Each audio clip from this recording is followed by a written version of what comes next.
Vas-y. Salam alaikum. J'aimerais tout d'abord dire que je vois qu'il y a une irrégularité chez moi dans cette chronique, à continuer cette chronique. Bon, cette irrégularité vient du fait que, en fait, pour ne rien cacher, je traverse des moments de démotivation. J'ai beaucoup de choses à dire sur plein de choses, parfois très quotidiennes d'ailleurs. Mais bon, et ensuite je suis démotivé, c'est pas bien, j'aime pas ça chez moi. Euh, Ça, d'une part.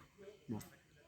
D'autre part, j'aimerais dire que, bon, voilà, là, je me trouve dans un des endroits que les gens de la Tlemcen, la région de Tlemcen, déjà connaissent bien, c'est à Infza. Donc, je veux dire le calme, plus que le calme, le côté paisible, et puis le cadre avec toute cette végétation aux alentours et tout, bon, voilà, font que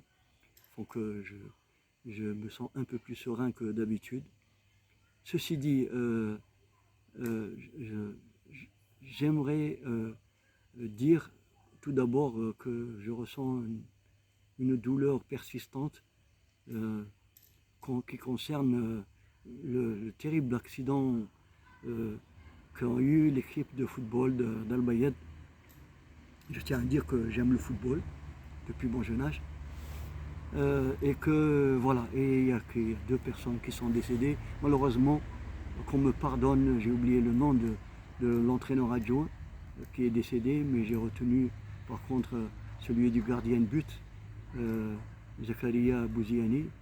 Et pourquoi je l'ai retenu lui? Parce que il est de Bchar et que je connais bien Bchar depuis très longtemps. Je connais Bchar euh, comme ma poche. Et puis il s'appelle Bouziani. Et Bouziani, pour les gens qui ne savent pas, on le trouve comme prénom, on le trouve comme nom. Il vient du fait que ce prénom fait référence à Knedza.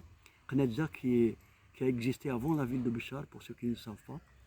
Et puis pourquoi Knedza? Parce qu'à Knedza, il y a une des plus anciennes zaouïas qui s'appelle la zaouïa de Sidi Mohamed Ben Bouziane, qui a existé bien avant la colonisation, bien avant la mine de Knedza, qui est venue plus tard. Et donc voilà, donc ça remue des choses en moi, des sensations, des souvenirs. Et puis je trouve terrible comment se fait-il qu'il n'ait pas pu prendre d'avion, mourir comme ça. L'itinéraire qu'ils ont fait, c'est terrible quoi. J'ai pris conscience aussi que les footballeurs algériens dans le championnat algérien, qui, qui voyagent par route parce qu'il n'y a pas d'avion entre tel et tel endroit, etc. et tout. Mais ils font un trajet terrible avec l'état de nos routes, avec les risques pris. Et, à la limite, je veux dire, j'ai l'impression que c'est presque des héros quand ils arrivent à traverser l'Algérie pour jouer un match de championnat. Je veux dire, être sur les genoux, tout ça. Je me demande si des sommités comme Cristiano Ronaldo ne seraient pas affalés et incapables de jouer un match dans des conditions pareilles. Donc voilà, donc je, je, je, je, je, je donne toute mon estime aux footballeurs algériens, quelle que soit leur qualité intrinsèque, quel que soit leur savoir-faire et tout. Puisque je parle de football, je sais qu'il n'aura pas l'occasion d'écouter cette chronique, mais j'aimerais euh, euh, donner, je veux dire, faire part de tout mon plaisir et toute mon admiration pour le co-commentateur de la radio chaîne 3 des matchs de football, à savoir Chaban Marzkan. Voilà, qui est un poète parce que quelque part les footballeurs sont des grands artistes et sont des poètes.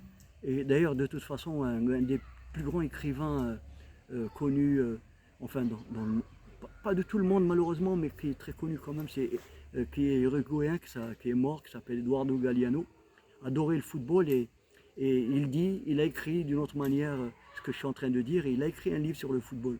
Voilà. Donc pour moi, par exemple, quelqu'un comme Youssef Blaili, c'est un poète à sa manière, les gestes, les... Bon, on pourrait approfondir ce sujet ça peut paraître bizarre que je dis, mais quand on y réfléchit bien, il y a de la... C'est des artistes, quoi, je veux dire. Et donc voilà. J'aimerais aussi dire, par contre, ce qui me booste, ce qui m'encourage, ce qui me maintient en vie, c'est ma propre poésie. Et donc, je suis en train de m'occuper de la diffusion de mon dernier recueil de poèmes et nouvelles, Dépôt des îles perdues. Donc, il comporte une partie poésie, une partie nouvelle avec des dessins de Ali Silem, de magnifiques dessins de Ali Silem. Donc, je suis en train de faire mon propre diffuseur dans les librairies et par courrier donc à des amis qui se trouvent à l'étranger. Donc voilà, ça m'occupe et c'est en même temps spirituel, mais c'est en même temps charnel parce que ça me fait énormément de bien avec l'aide de mes petites nièces de, de mettre les recueils dans des enveloppes et de les faire scotcher, d'aller à la poste et de les poster, etc. Voilà ce que je peux dire pour aujourd'hui. Certainement, quand je vais le raccrocher, je vais me rendre compte que j'ai oublié de parler de ça ou de ça, etc. J'aimerais dire par contre, j'ai pas envie de tomber dans la publicité, mais à Invza, j'ai découvert, mais je tiens à le dire quand même parce que c'est vraiment sincère, j'ai découvert un petit hôtel de 3 étages qui m'a l'air magnifique et qui a l'air d'avoir des prix abordables. Et, et puis en allant m'enquérir avec ma, comme on dit en Europe, ma compagne, euh, sur comment fonctionne cet hôtel, on est tombé sur une dame qui est à l'accueil et qui, comme par hasard, et elle avait l'air d'être sincère, elle-même adore la poésie, en tout cas c'est ce qu'elle a manifesté, puis voilà. Donc je vous dis au revoir et à très bientôt j'espère.